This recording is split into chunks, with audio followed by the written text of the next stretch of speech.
Hola, ¿qué tal? Bienvenidos a este otro episodio de La Cara del Futuro, aquí en La Nación de la Esperanza. El día de hoy nos acompaña un invitado de honor, el arquitecto Abel Guerra Garza, quien tengo ya 10 años de conocer en este mundo de la política, en distintas etapas, en distintos momentos. Y hoy estaremos platicando de dos temas muy importantes. Por un lado, del tema del urbanismo y por otro lado, hablar de la 4T en Nuevo León y los mitos que hay alrededor de la misma. El arquitecto fue secretario de Obras Públicas del Estado de Nuevo León, director de proyectos estratégicos en el Estado, coordinador de los diputados locales, varias veces diputado federal, alcalde de Escobedo y un referente muy importante para la política del noreste y de Nuevo León en lo particular. Bienvenido, arquitecto. Muchas gracias, Jesús. Y pues quisiera empezar que nos platicara, hay aún a 5 años de gobierno una serie de mitos y de grupos de personas, específicamente en la zona metropolitana, que aún se creen este discurso de que México se va a convertir en Cuba, se va a convertir en Venezuela, que el dólar va a llegar a 30 pesos, que no tarda en estallar una crisis y demás, cuando lo que hemos visto es que por el contrario, vemos cómo el peso se ha fortalecido frente al dólar, de las monedas que más se ha fortalecido.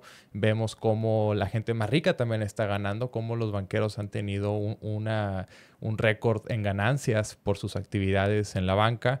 Vemos también récord en inversión extranjera directa, entre otros. El Platícanos sector un poco. automotriz, También, sí, que es muy sensible que es a muy la sensible. economía. Platícanos un poco sobre eso. ¿Cómo Pues yo creo desmentir? que es algo natural, ¿no? Los seres humanos regularmente somos resistentes al cambio. Y pues hay la cuarta transformación, que no es un eslogan, sino es un modelo político o un proyecto político de nación. eh, Afecta, desde luego, como en todas las transformaciones, afecta o pensaron algunas personas que se podían afectar, y bueno, hay una resistencia de ciertos grupos que a la distancia creo que cada vez es menor. Yo estaba viendo un estudio ahorita con niveles de aprobación altísimos, y habría que analizar qué es la cuarta transformación. Bueno, el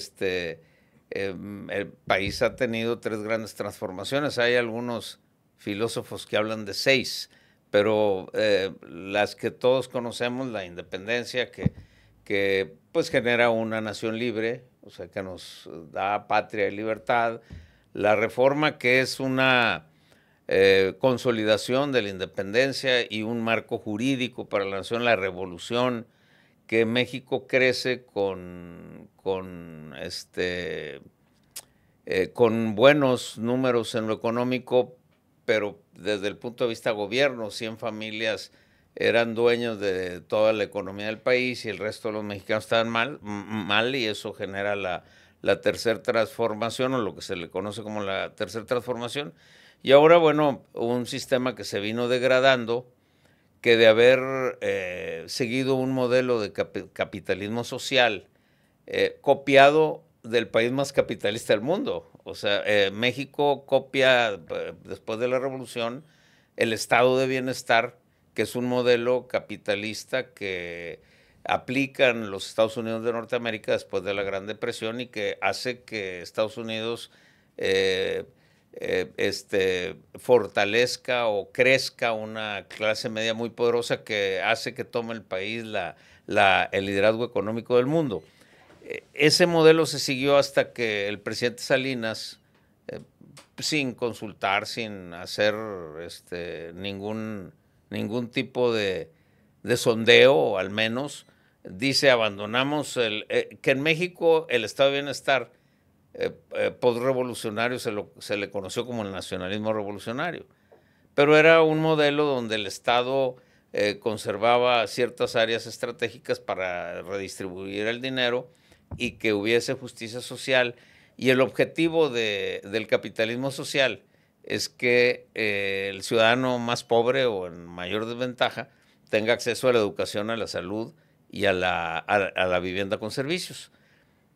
Posteriormente, ahora el actual presidente, desde que se presenta como candidato en la interna de su partido, anuncia, y presenta un proyecto de nación donde dice vamos a dejar el neoliberalismo y asumir el estado de bienestar, el modelo que se aplicó en aquel tiempo en Estados Unidos, pero que actualmente se aplica en países como Dinamarca, los países nórdicos fundamentalmente, y que tiene el mismo espíritu que el capitalismo social, es un modelo de capitalismo social. Entonces el que dice que vamos al comunismo, que vamos a Cuba, es por dos razones: por mala fe, por querer alarmar a la ciudadanía, o porque no conoce el modelo estado de bienestar. Claro, y ahí retomando el punto del cómo opera el estado de bienestar, había este debate hace algunos años, usted recordará que la sociedad mexicana, de un punto de vista económico, pues éramos una serie de copas, ¿no? Y la teoría que cuando tú sirves la copa de arriba, cuando le va bien a los más ricos, eso trae una derrama económica en la sociedad, bueno, cuando la realidad nos mostraba que no era así. Y lo que se hizo con este estado de bienestar, de invertirle, apostarle a la microeconomía, no a la macro, a los números, porque lo vimos en el sexenio de Fox de Calderón, pues el país creció, pero no hubo un aumento en la calidad de vida de la gente, no hubo tampoco una reducción en la pobreza, y que es lo que se está centrando ahora, desde el punto de vista en el que la microeconomía, el ingreso de la gente, sea algo que genere un mayor consumo y que la vaya bien a la gente rica también. Es que el estado de bienestar es un modelo que asemeja a un círculo virtuoso, basado en la libre empresa, para aquellos que decían que les iban a expropiar empresas y no sé qué tantas cosas más. El estado de bienestar está basado en la libre empresa, que una empresa que reconoce que son la empresa la que genera empleos, la que genera derrama económica y demás, pero esa empresa paga sus impuestos como corresponde, porque los impuestos, como que algunas veces no los entendemos, es el derecho de usar la infraestructura nacional. O sea, la empresa, una de las empresas más importantes aquí, Cemex o FEMSA o la que tú quieras, pues para distribuir sus productos necesitan carreteras, necesitan teléfonos, necesitan satélites, necesitan presas para agua, etcétera. Y por todo ese uso de la infraestructura que tanto le ha costado a todos los mexicanos, pagan un impuesto para que eso sirva para seguir manteniendo esa empresa, esa infraestructura. Entonces, una empresa que paga sus impuestos responsablemente, como en todos los países del mundo, a un gobierno que optimiza, que aplica, que los usa bien, y que deja un fondo para darle a los que menos tienen, para que estos tengan mínimos estados de bienestar y poder adquisitivo para que le compren a los ricos lo que los ricos producen y los ricos sigan siendo ricos. O sea, es darle vuelta, es generar dinámica económica. Y probablemente hay gente que no entiende, como hay gente que no entiende, a pesar de que Monterrey es una ciudad muy relevante, no solamente en México, en el mundo, y que crece gracias a los ferrocarriles, por la importancia que tienen los ferrocarriles en la industrialización del mundo, y ahora en la era logística vuelven a ser el espíritu de la logística, del transporte terrestre en la logística, bueno, un ferrocarril combinado con el transporte marítimo, y dicen que es una burrada que se esté invirtiendo en ferrocarriles cuando se está haciendo una inversión que va a generar una detonación económica muy importante para el país. De hecho, ahí en el tema de ferrocarriles y de trenes quisiera retomar el tema. Desde tiempos de Porfirio Díaz que no se hacía una inversión relevante en materia de infraestructura ferroviaria. El Tren Maya es la obra unitaria en kilómetros más grande del mundo, y vemos cómo ahora se le está volviendo a invertir a los trenes, el tren interoceánico, el tren rápido México-Toluca, el Tren Maya desde luego. ¿Cuál es el futuro de los trenes en el país y particularmente en Nuevo León? Recuerdo cuando fue diputado que impulsó esta iniciativa para evitar los trenes de carga en la zona metropolitana, y que evidentemente al cristalizarse eso abriría la puerta a que esas vías se utilizaran, por ejemplo, para un tren suburbano que podría beneficiar a Guadalupe, a García, a Juárez, a Cadereyta. O sea, ¿cuál es la visión a la que debemos de aspirar como país? Ahorita traemos de moda el nearshoring, que no es más que traducido al español, la relocalización de las empresas producto de la globalización.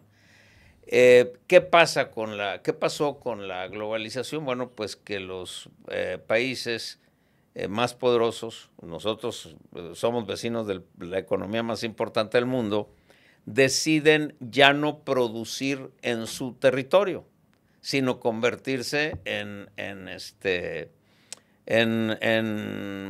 productores de servicios, en virtud de que el desarrollo económico del mundo, producto de la relocalización, y producto de la globalización y los tratados de libre comercio, hacen que los mercados del mundo sean dominados por la logística, los servicios y la alta tecnología. Luego entonces Estados Unidos dice, yo no voy a hacer mis pantalones Levi's, ya no los voy a hacer en Estados Unidos, sino que me sale más barato hacerlos en India o en algún país donde la mano de obra es más barata, y con los barcos de gran calado que existen ahora, traerlos. Esa es la logística. Pero resulta que Estados Unidos, pues que es un país más antiguo que el nuestro y que es independiente antes que el nuestro, detona antes que el nuestro, construye puertos hace siglos con el antiguo concepto de puerto-ciudad. Y entonces, para crecer los muelles para los barcos de gran calado, les convenía, era inconveniente, los barcos actuales. Entonces, les convino apoyar a México y financiar Altamira en el Golfo y a Manzanillo y Lázaro Cárdenas en el Pacífico, y controlar, que fue desde mi punto de vista una acción negativa para el país, apoderarse del ferrocarril mexicano para traer los productos de ultramar, tanto del oriente como del occidente, por barco y llevarlos a Estados Unidos por tren. El 90% de los productos que llegan a Estados Unidos procedentes de ultramar pasan por Monterrey, porque la red ferroviaria que construyó Porfirio Díaz, que se planificó en el gobierno Juárez para industrializar el país, tiene 3 polos de desarrollo, que es Guadalajara, México y Monterrey, que fueron las primeras 3 grandes ciudades que se impulsaron. Y el espíritu de esa industrialización fue el ferrocarril. Entonces, todas las vías férreas del país llegan a Monterrey. Y Monterrey, fíjate qué interesante, ¿no? Qué visión de los gobiernos antiguos o de aquella época.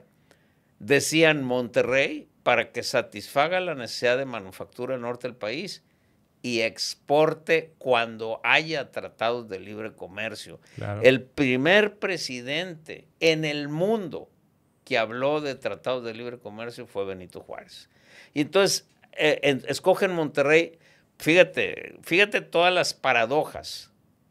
Hay quien dice, es una tontera estar invirtiendo en ferrocarriles. No, hombre. Sí, no. Por eso vivimos, por el ferrocarril. Y ahora con esta nueva era económica que domina el mercado del mundo, el tren interoceánico va a sustituir al canal de Panamá. Claro, no, va a generar un desarrollo económico brutal en el sur, como generó en Monterrey, en Guadalajara y en México en su momento. Y Monterrey se escogió por su proximidad, pensando ya 150 años antes en el Tratado de Libre Comercio, y por su abundancia de agua en el subsuelo. Estaba la discusión entre Monterrey y Saltillo. Saltillo tenía más población que Monterrey en la época, y se decidió en Monterrey porque el agua que cae en Saltillos brota aquí en manantiales. Irónicamente, ¿no? Que hoy tenemos una grave crisis de agua en Nuevo León. Quisiera retomar el tema del nearshoring, ahora que está de moda este término, ¿no? Que se habla mucho del nearshoring como algo revolucionario, etcétera, pero que en realidad la vocación logística e industrial del Estado pues viene consecuencia de estas obras de infraestructura de hace 100, 150 años. ¿Cuál es la pregunta?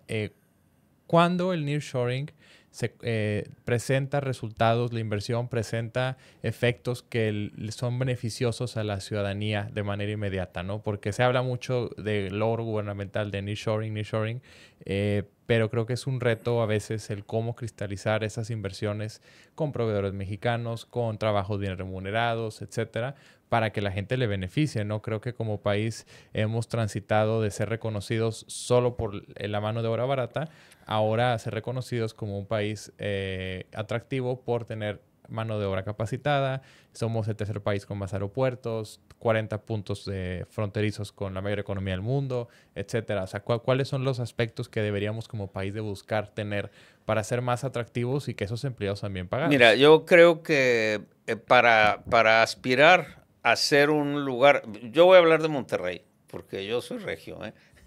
Y yo me gustaría que Monterrey asumiera el liderazgo como ya tenemos décadas de ser los líderes industriales del país. Ahora los líderes de la relocalización o del nearshoring y que se potencie, ¿no?, el desarrollo de la ciudad, porque la industria manufacturera, fue lo que caracterizó a Monterrey, dejó de dominar los mercados del mundo.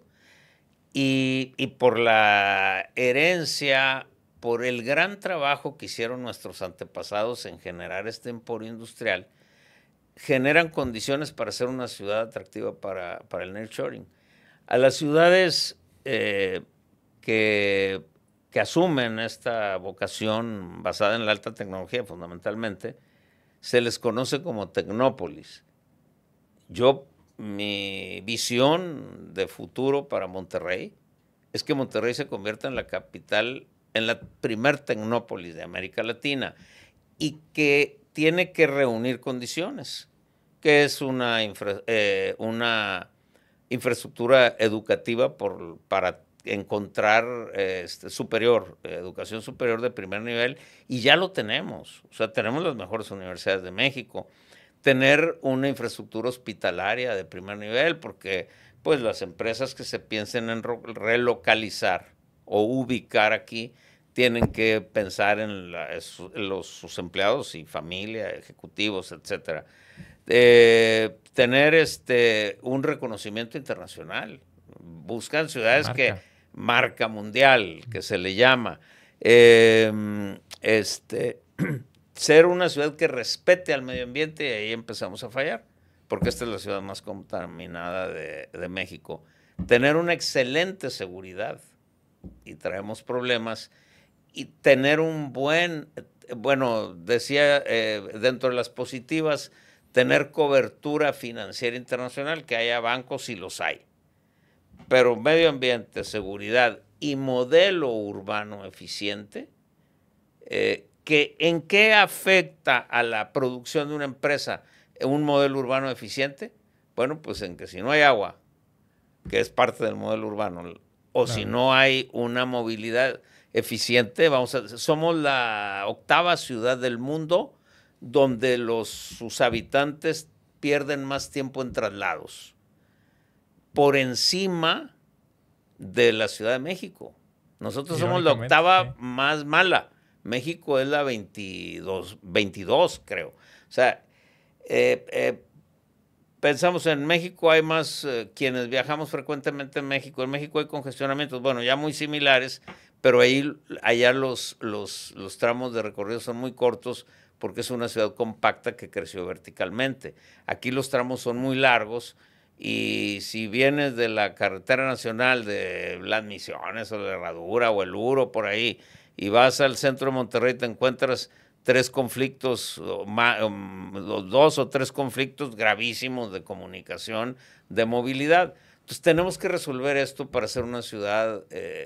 Yo soy alguien que piensa que la mejor aportación que puede hacer un gobierno para traer inversión y tener pronto un beneficio sustancial para que los habitantes de la ciudad tengan mejores salarios y por lo tanto mejores condiciones de vida, lo que tiene que esforzarse el gobierno en primera instancia es en generar las condiciones locales y luego ir a Suiza a conseguir empresas y ir a andar por todo el mundo consiguiendo empresas.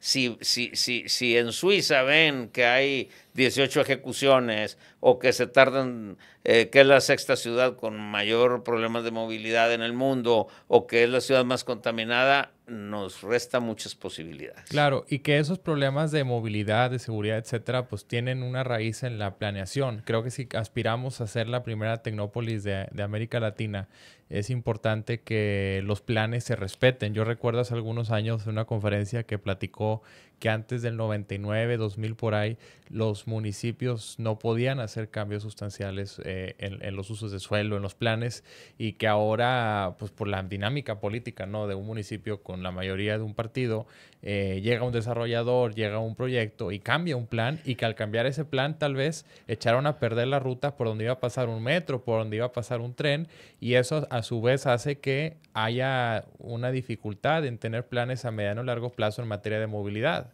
Por ejemplo, en China me llamó la atención que antes de, por muchos motivos, ¿no?, antes de que la ciudad creciera, ya desarrollaban no solamente las líneas de gas y de luz y de agua, sino también las estaciones del metro, pensando en que para allá va a crecer la ciudad. Claro que allá, pues, el que se oponga, pues no lo puede hacer, pero platíquenos, o sea, ¿cómo podemos hacer que esa planeación se respete? O sea, ¿cuál es el reto para que podamos tener y cumplir esa vocación a la cual se nos planeó hace 150 años y que ahorita enfrentamos, pues, el tema de movilidad, el tema de seguridad y el tema de contaminación? El problema, desde luego, que el legislativo.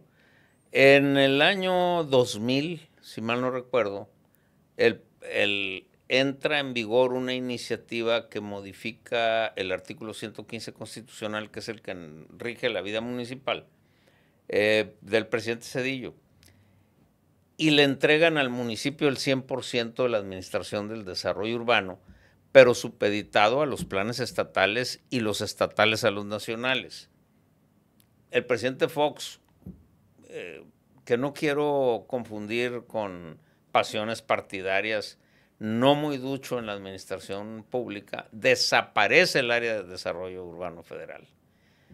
Y los estados prácticamente abandonaron entonces el desarrollo urbano y se lo dieron discrecionalmente la administración a los municipios.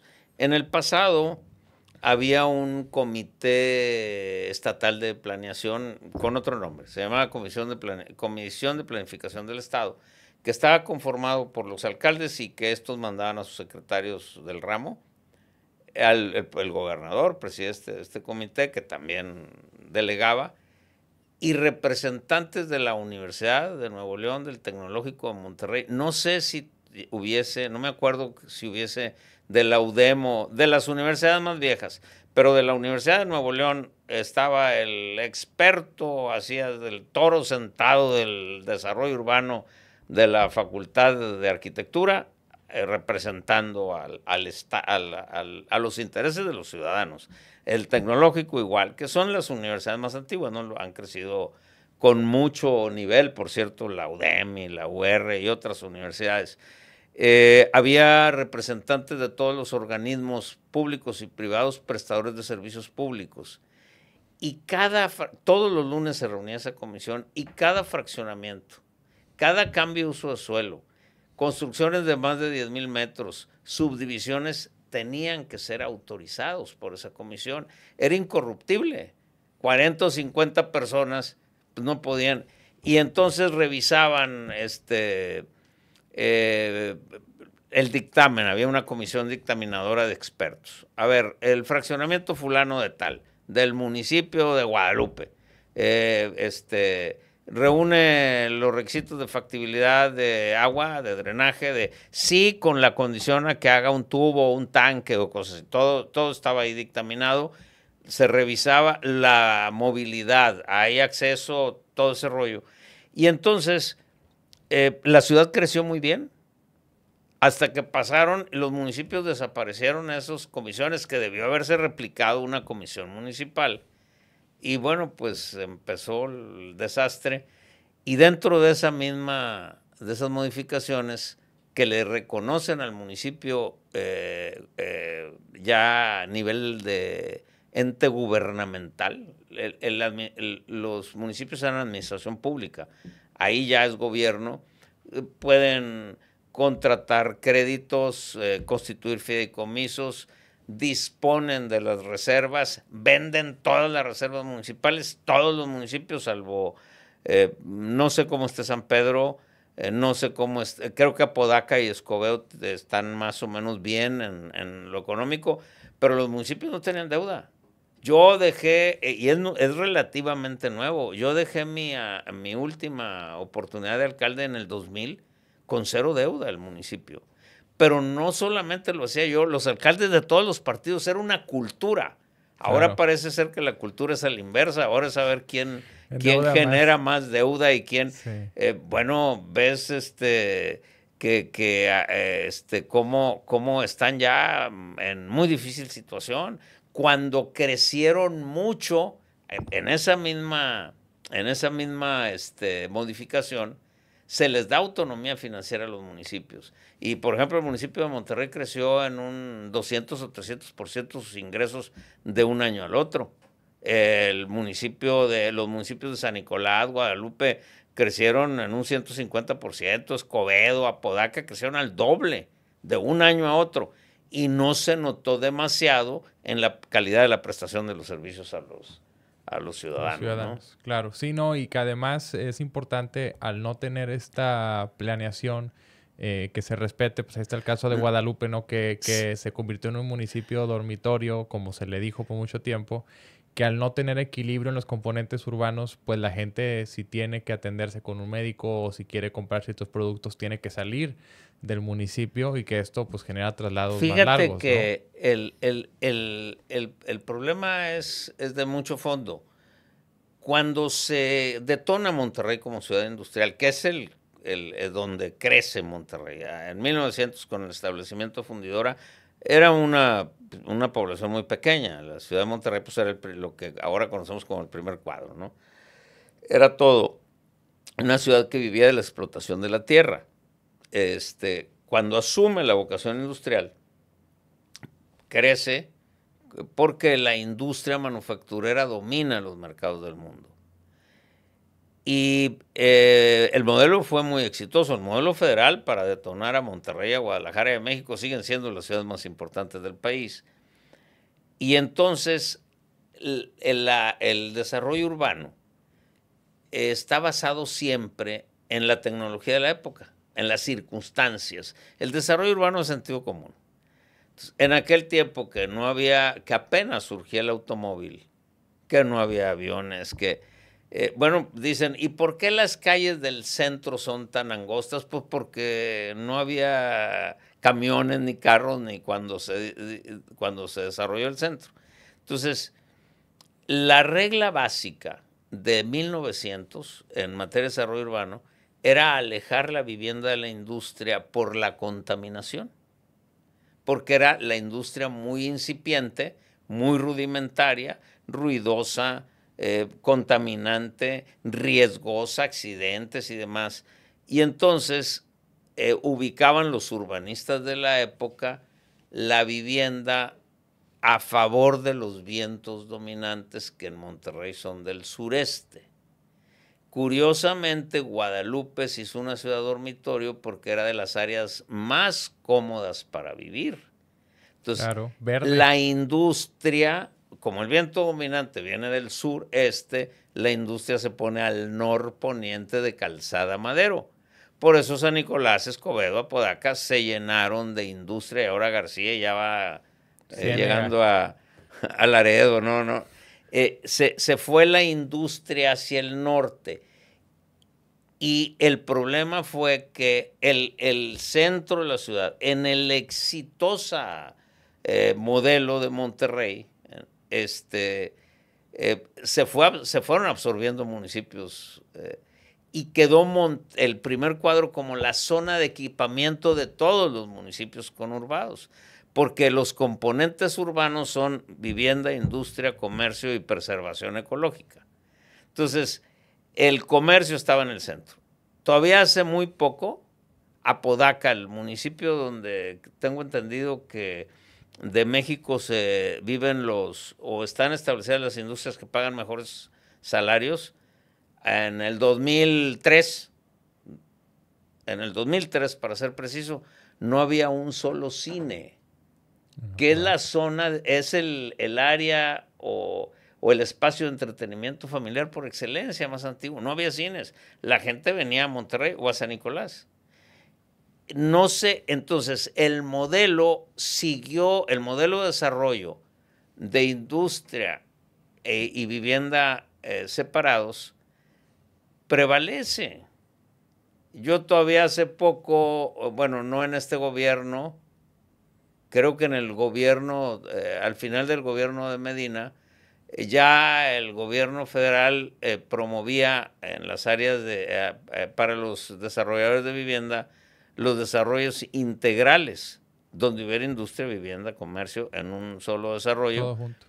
Y el Estado no los aprobaba porque no iban de acuerdo con los planes, cuando los planes tienen que cambiar de acuerdo a la dinámica. Ahora lo que conviene es que la vivienda, ya que no tenemos industria manufacturera prácticamente, que ya hay forma de eliminar la contaminación, que debería de eliminarse, pues ahora lo que conviene es que los trabajadores vivan cerca de la empresa y que se desarrollen centros integrales en cada uno de los municipios o en las regiones, ya en el caso de la conurbación, donde la gente viva, trabaje, se divierta, se abastezca, o sea, desarrolle toda su cotidianidad en un solo punto, evitando la demanda excesiva de movilidad, de infraestructura vial y de transporte. La razón por la que se requiera tantas líneas del metro es porque está mal planeada la ciudad. Claro. Y que sea financieramente inviable, ¿no? Al tener una mancha urbana tan amplia, casi el tamaño de la Ciudad de México, el costo o el costo-beneficio de cada estación pues es menor, menos gente la va a usar. Y por otro lado, ahorita que hablábamos de la transformación de las industrias con el nearshoring, había mucho este debate, ¿no? De que si es bueno o es malo que vengan por el tema del agua, que no hay agua. Pero por otro lado, también el que sean industrias de alto valor en materia de tecnología, pues de alguna forma genera que el Estado vaya adoptando empleos, además de que son mejor pagados, e industrias menos contaminantes. ¿Cuál es el futuro, por un lado, en materia de la transformación económica del Estado y por el otro en materia del agua? Mira, yo creo que en Monterrey se han desaprovechado dos grandes áreas de oportunidad. Primero creo que lo del agua habría que, sobre todo el agua del subsuelo, habría que reconsiderarlo. Termino con el agua y me voy a las dos áreas de oportunidad.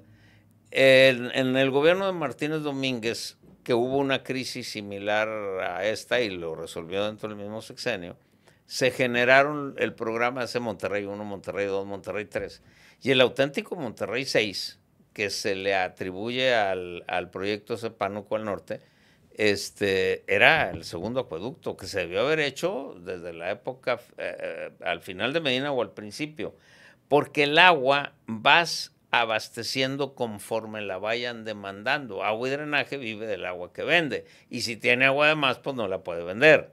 Y bueno, esa ingeniería que estaba perfectamente bien desarrollada se dejó de seguir, esa programación, perdón, se dejó de atender, y creo que hay 3 presas más planeadas, porque yo he oído versiones de que hay que traer el agua del Pánuco, y el proyecto del Pánuco a mí me tocó ser el primer funcionario que lo viera y lo atendiera. Era un magnífico proyecto que no le costaba al Estado, como se planteaba.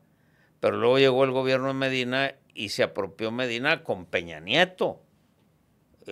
La empresa de Peña Nieto y la empresa de Medina resultaron ganadoras del concurso. Te conozco todos los detalles. El concesionario original, hay un concesionario. El concesionario traía el agua del Pánuco con sus recursos y se la vendía a Agua y Drenaje más barato que lo que Agua y Drenaje la vende, incluyendo la distribución, porque Agua y Drenaje tiene que mantener las redes, entonces pagaba. El problema original es que en ese momento no se necesitaba el agua. Entonces, ¿dónde la voy a guardar? ¿Te la voy a comprar? ¿De dónde la voy a sacar si no la voy a vender? Y se empezaron a hacer planeaciones a compras a futuro, etcétera. Y se había logrado ya conseguir la solución en un 70-80% del recurso que se requería. Te voy a comprar un agua que no necesito. ¿Dónde la voy a poner? Te la compro a futuro para que tú hagas el acueducto. Era todo un problema, y con ingeniería financiera habíamos resuelto mucho cuando nos llega la transición, porque ese proyecto llegó al final del sexenio que me tocó trabajar en el área de proyectos estratégicos. Y luego supe que finalmente el gobierno consiguió, entre comillas, una concesión que yo no sé si sea legal, porque no tiene acuerdo del Consejo. No sé si luego lo hayan conseguido ya con la palanca de Peña Nieto, porque fue en época de Calderón cuando el gobierno de Nuevo León consiguió esa famosa concesión, por encima de otra concesión ya otorgada, que ahí ya tiene problemas legales. Y si hubiese empezado la obra, que pasó a ser obra pública y que se iba a hacer con recursos a unos intereses, que fue lo que satanizó al proyecto y alarmó medios y sociedad, y la sociedad se predispuso en contra de un proyecto que hubiera sido excelente. Pero cuando dicen, es que el Bronco o es que Medina suspendieron la obra, el Bronco o los medios o el periódico fulano de tal, pues es que como lo plantearon públicamente era una barbaridad. A lo mejor estuviéramos ahorita con una gran cantidad de agua, pero no tuviéramos dinero para la policía porque estaban comprometiendo todas las finanzas para que 2 personas tuvieran la concesión de 90 años de distribuir el agua en Monterrey. 2 personas muy vinculadas al gobernador y al presidente de la República, ¿verdad? Dices tú, no, era una barbaridad lo que estaban haciendo. Entonces yo creo que la solución del agua existe y ya debe existir en Conagua. Ya existía. De repente, pues llega gente que no conoce o que no son profesionales y caemos en esto. Debe haber una solución que ya no es el pánuco. Es mi percepción personal.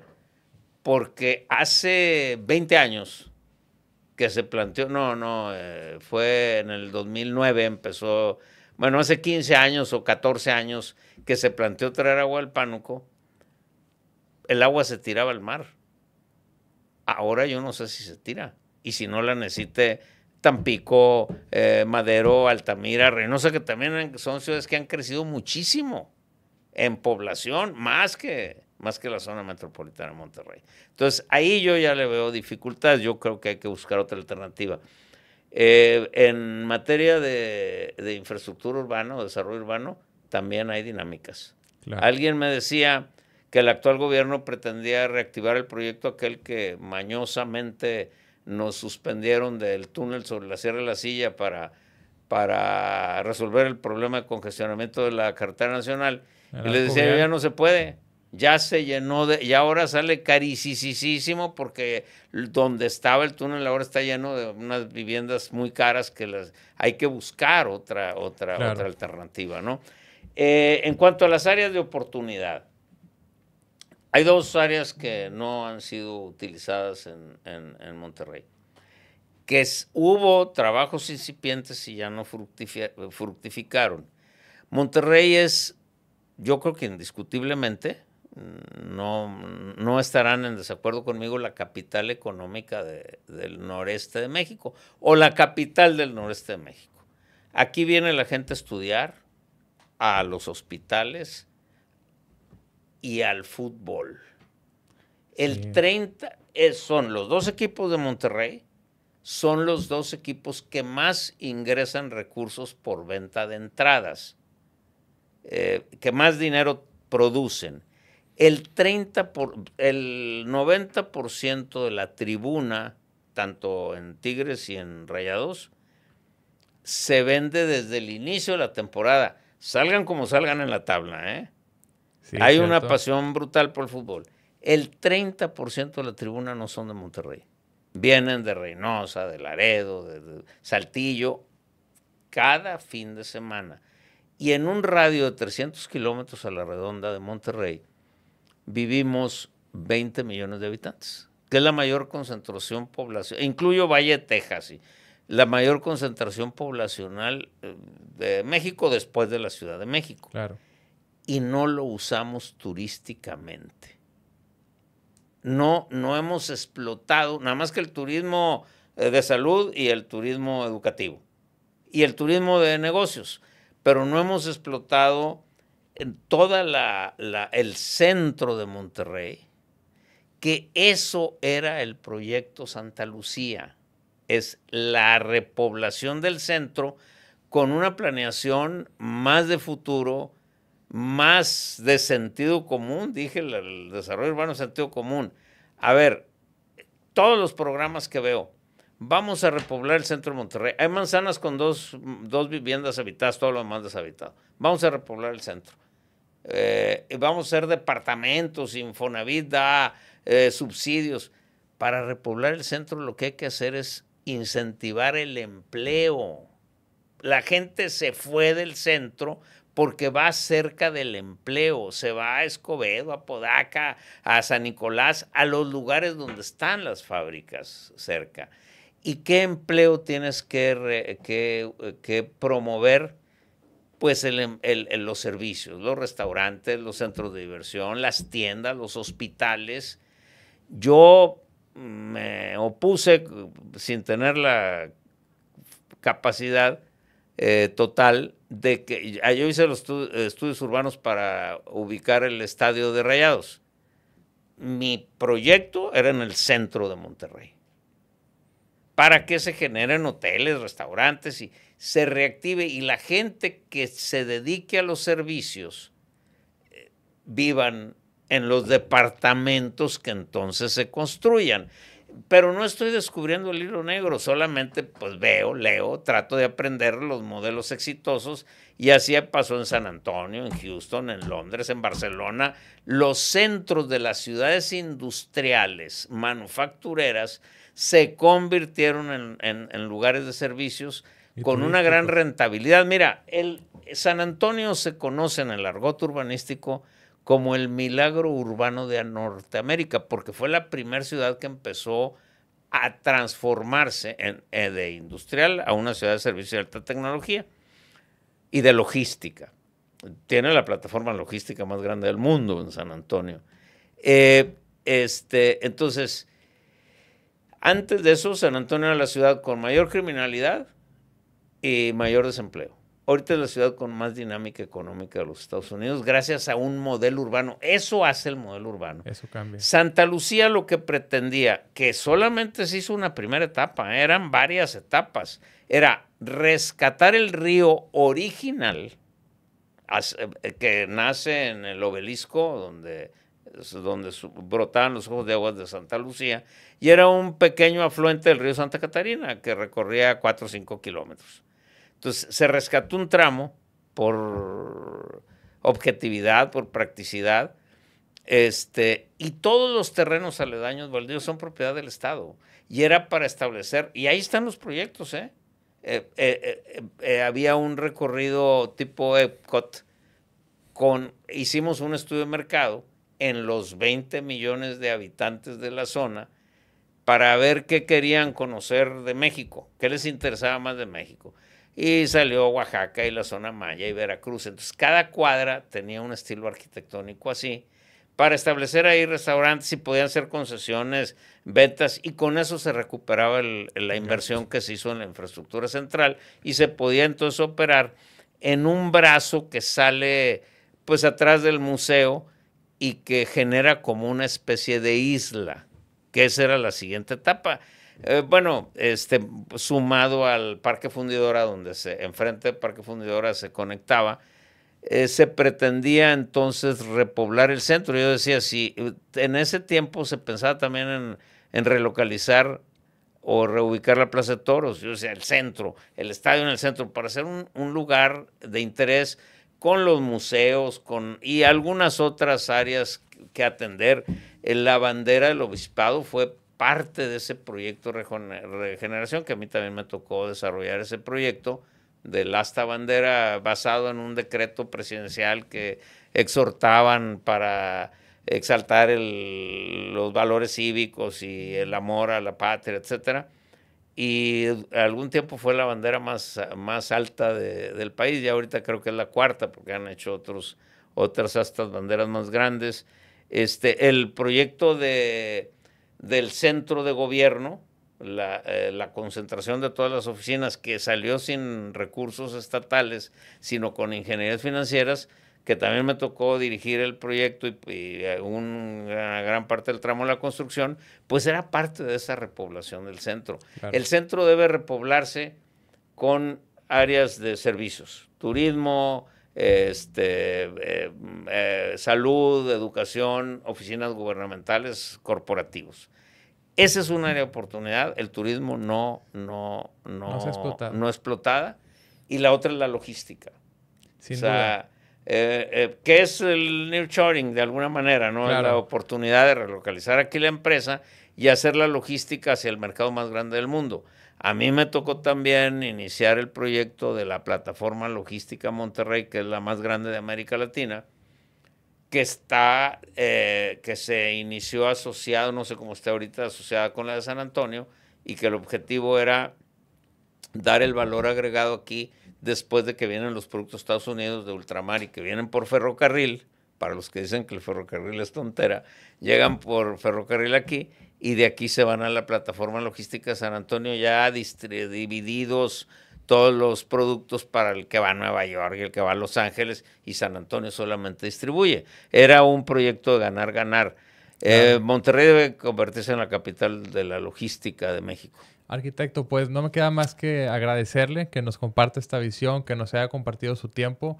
Considero y coincido en que gran parte de estos retos en materia de movilidad, de medio ambiente, de lo que se tiene que hacer para adoptar esta vocación logística, turística y demás, el gran reto pues ha sido la corrupción, ¿no? Ha sido el que no se respeten los planes, el que no se lleven a cabo los proyectos con ingenierías financieras, con métodos alternos. ¿Algún mensaje de despedida para quienes nos escuchan y que están escépticos sobre la 4T o que están escépticos sobre lo que se está haciendo ahorita en este gobierno y sobre lo que muy probablemente va a seguir?